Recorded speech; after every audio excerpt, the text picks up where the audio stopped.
স্কিনের ব্যারিয়ারটাকে নষ্ট করে ফেলেছো স্টেরয়েড জাতীয় কিছু ফর্সা হওয়ার মলম মেখে? একদম দুশ্চিন্তা করো না, এখনই মলমটা ছেড়ে দাও। ফর্সা হতে গিয়ে এই ধরনের জিনিস অ্যাপ্লাই করছো আর স্কিনটাকে নষ্ট করে ফেলেছো। তার জন্য তো দি কুইন রয়েছে তোমাদের স্কিনটাকে আবার ঠিক করে দেওয়ার জন্য। কিন্তু তার মধ্যে যদি তোমরা স্টেরয়েড মাখো তাহলে কি করে হবে? স্টেরয়েডের কাজ হচ্ছে স্কিনের চামড়াটাকে পুড়িয়ে দিয়ে পরিষ্কার করা, মানে একদম সাদা করে দেয়া।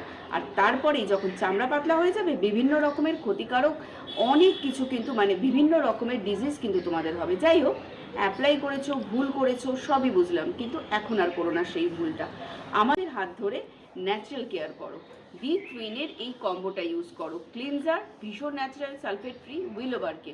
মুখটা ধুয়ে নাও, টোনার অ্যাপ্লাই করো দুবার, দুটো স্প্রে ড্যাব ড্যাব করে শুকিয়ে নাও। তারপরে সিল্ক হাইল্যান্ড এজেল ক্রিমের সঙ্গে হাইলোরনিক সিরাম মাখো, অ্যাপ্লাই করো। ভীষণ অল্প পরিমাণে নেবে, দুটো প্রোডাক্ট মিক্স করে অ্যাপ্লাই করবে। স্কিন হাইড্রেট থাকবে আর রিঙ্কেল ফ্রি থাকবে। আর যত রকমের পিগমেন্টেশন রিমুভ করবে নাইট কেয়ারটা, অলিভেন 1000 নাইট ক্রিম, তার সঙ্গে মিক্স করো 24 ক্যারেটের গোল্ড সিরাম, তারপরে অ্যাপ্লাই করো। সত্যি তোমরা নিজেদের রেজাল্ট নিজেরাই বুঝতে পারবে, স্কিন দিনের পর দিন কতটা ইমপ্রুভ হচ্ছে, তার সঙ্গে সঙ্গে হেলদি।